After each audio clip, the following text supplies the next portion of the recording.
It's the Underdogs. Welcome back to another great investigation into why crazy things happen in sports. I'm your host this week, Peter Keating. Where's Jordan Brenner? He's on a family vacation. Sarah and I are wishing him Godspeed, good fortune, a lot of fun with the kids and the parents. He'll be back next week. Until then, and as always, Underdogs is presented to you by DraftKings. DraftKings, the crown is yours. And we've got some great stuff in the meantime. We're going to look at all things hockey now.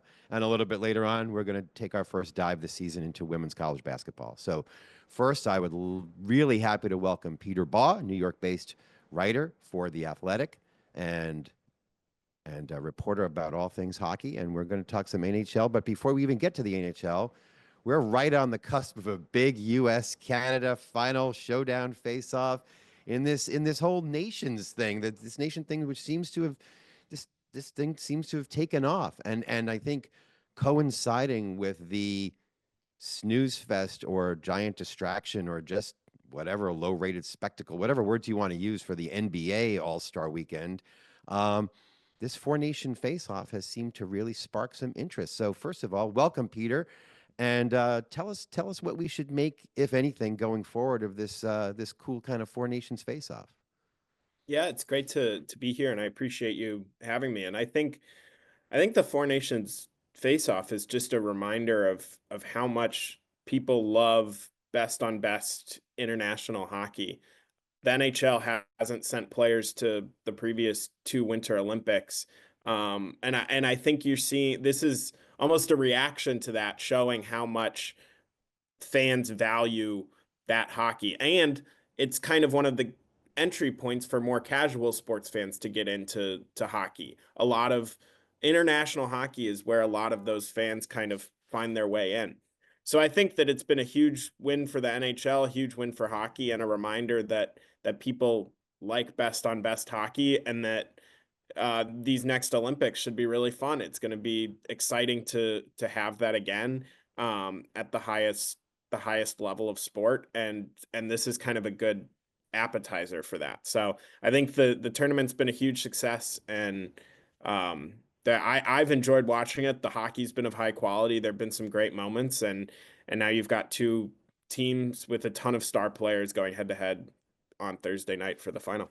It's interesting to me that when there have been injuries or questions about whether players could play, they're almost always getting resolved in the direction of yes, play, even though there isn't much financial incentive or even I mean, I don't think we can quantify the incentive for people to know how much of an audience there is, but the players really seem in. And in fact, it's not even just about their NHL prospects either. I think these games have been showcased for the upcoming Olympic Games, like you just mentioned. Yeah, to me, this whole tournament was going to come down to how much players cared.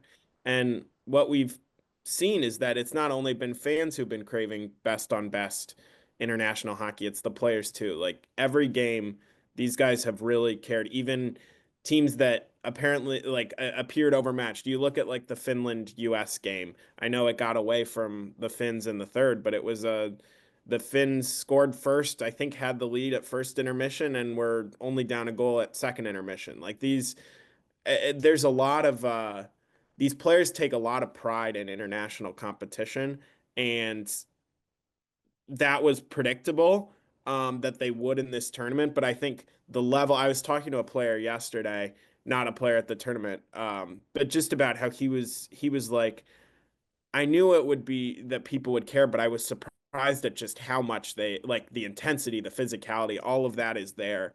And it's been really cool to see. It's led to some really awesome hockey games and a great product, and it's been fun.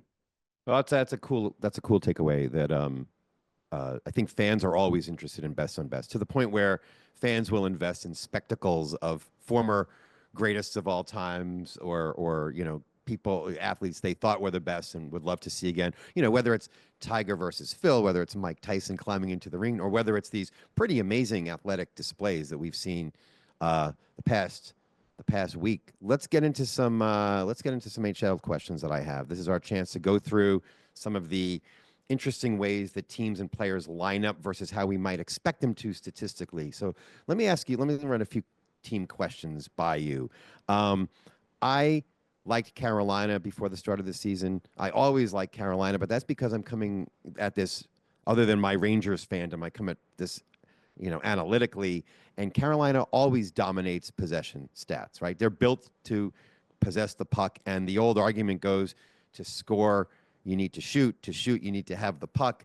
Um, why isn't the Carolina now, for this, I think the second year in a row here, the Carolina dominate puck possession, which theory, which they carry out beautifully, translate into more points and more wins? Why aren't these guys crushing the league, or will they in the second half? Will the wins catch up with?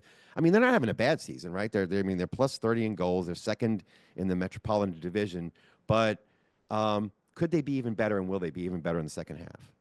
Yeah, I mean, I think Carolina is an interesting team because, like you said, their underlying numbers are always really good. Sometimes they don't. They're a team that doesn't always get the best goaltending, especially in situations where they need it most in the playoffs. You look at the Rangers Hurricanes series last year; it felt like the Hurricanes skaters probably outplayed the Rangers skaters, but the difference in goal was vast enough that the Rangers won in 6 games. So I think that's one kind of area that can kind of offset some of the possession numbers is the goaltending. I think Carolina is a great regular season team, as we have seen in years past. And I think this year they're more equipped than ever to have a deep playoff run. I think the addition of Mikko Rantanen is huge. I think that you'll probably see play out in this second half as just how important a player he will be to them. I think that if you look at like Rantanen's numbers since joining the Hurricanes aren't great, but I think his shooting percentage is really low. That tends to offset as time goes on. A lot of his underlying numbers are still good. So I expect the Hurricanes to be um, a threat. And on paper, they have one of the best rosters in the East, and I could easily see them coming out of the conference in the playoffs. To me, the question is, can they get the timely goaltending when they need it? They've got Pyotr Kochetkov, they've got Freddie Anderson. These are guys who, in spurts, we've seen it, and it kind of is going to come down to if they're able to do it when it matters most. But I You, like bel their skater group. you believe in timely goaltending? Or let me put it this way: is timely goaltending predictable, or do you set it all up, and then the timely goaltending part is a coin flip? You get to the playoffs, and what happens happens. I mean, is there a way to predict what would happen if Freddie Anderson in the playoffs last year, or not, or is this just all, goalies get hot, but you can't tell in advance who's going to get hot? Well, I think it's like any position in sports. Like I think that any player can go through a stretch of playing well or playing poorly. Aaron Judge can go through a stretch of playing poorly in the World Series or whatever, but you kind of the best players that if you take the best goalies, they're probably going to be the ones who are playing the best when it matters most. So it's a coin flip to an extent because these guys can still have like bad stretches, but a lot of times the good goalies are the ones who are playing well. That doesn't preclude a goalie who's kind of more of a middle of the pack goalie from having a really good stretch of games.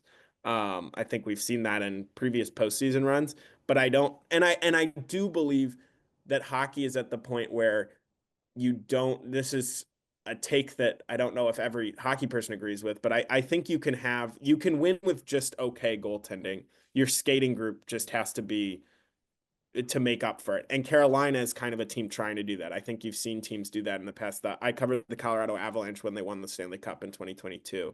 Um, Darcy Kemper was a good goalie. He's not a world beater, but the skating group was enough to overcome that. So to answer It your question, I think timely goaltending is a thing. The best goalies are most likely to give you the good timely goaltending. It's almost like it is a coin flip, but some goalies' coins are set to flip heads about 60% of the time, and others are 40. And the smart teams do everything they can to overcome that, but there's still that chance factor at the end. You mentioned the Avalanche. Uh, Colorado's special teams this year have been woeful. I'm wondering, do you think that will correct itself? Do you think that, in particular, are there players whose playing time has been opened up by trading Rantanen, some of the forwards, who might improve the special teams? Is there still time and the ability for that to bounce back? Because given average special teams, that team would be doing a lot better in the standings. Yeah, I'm not particularly worried about Colorado's special teams, especially the power play. The power play is let me look here. It's 17th in the league with 21.3% success rate, and I don't know. The Avs they're better than that. The penalty kill's also kind of middle of the pack. I think that a few things to look at is one, the power play percentage is pretty low, but also it's a team that draws a lot of penalties. So it still is kind of getting a fair amount of power play goals. I'd be curious, I don't have the numbers in front of me, but I'd be curious to see the number of power play goals they have compared to other teams rather than just their success rate.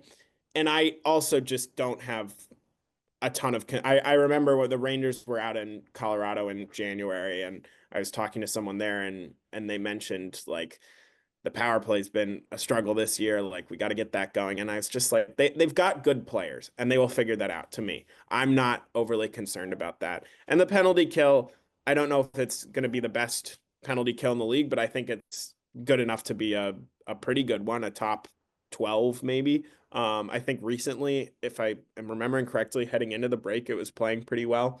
And special teams are a little like goaltending. They can get streaky. Like you get chemistry with your unit and things are clicking really well, and you score 6 times in 12 tries, and then other times they run a little cold. So the Avs have had a tough year. I would say they're a candidate to probably regress in a positive direction for them on special teams the rest of the year.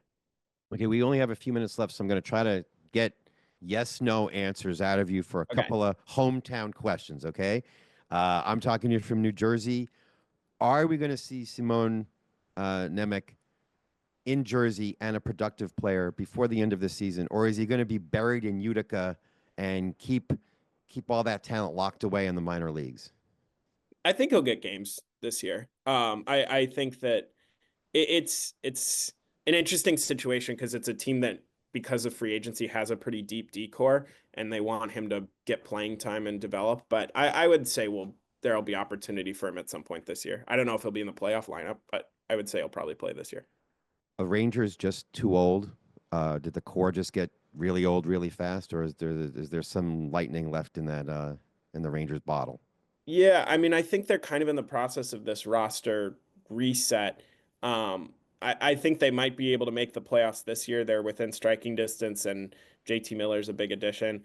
Long term, I think there are questions about their age because a lot of their core players are over 30, and they don't appear to have any superstars coming up that are of in the younger age range. So I think next year will be a vital year for them because that'll be a year where theoretically these guys who are aging are still going to be in position to perform well, but they might not have as long a window as the team would like. I hate talking about players' contracts like, oh, here's the $50 million guy at bat. He has to have a hit or else his contract shows he's a failure. But Jeremy Swayman did negotiate a $66 million contract that kept him out of camp early before the year started. And now he has given up more goals than he had in all of last year. Now, I know that's not fair because he's playing more games, but still, Boston has given up 182 goals this year. Is he as bad as it looks, or is it the defense in front of him? I think it's the defense in front of him has played a factor in that. I haven't watched a ton of Bruins games, but it has not been as tight defensively a team, from my understanding, as it has been in years past. And I think, I mean, look, Swayman missed training camp. It took him a while to kind of get going, and the Bruins have just had a weird year all around, and he's not absolved from that. He's been part of it, but I'm not, I'm not overly worried about him being a good goalie in years to come. That's fantastic. Thank you very much. This is about all the time we have, but I would love you to come back anytime. We toured the entire league. We got to, which, if Jordan were here, he'd be saying sample size, sample size, sample size. We always talk about things that regress to the mean, about don't believe in things that will bounce up or down too much. And I think we got to a bunch of those points and a bunch of interesting stuff. So thank you. Thank you for coming. Yeah, thank you for having me. It was fun.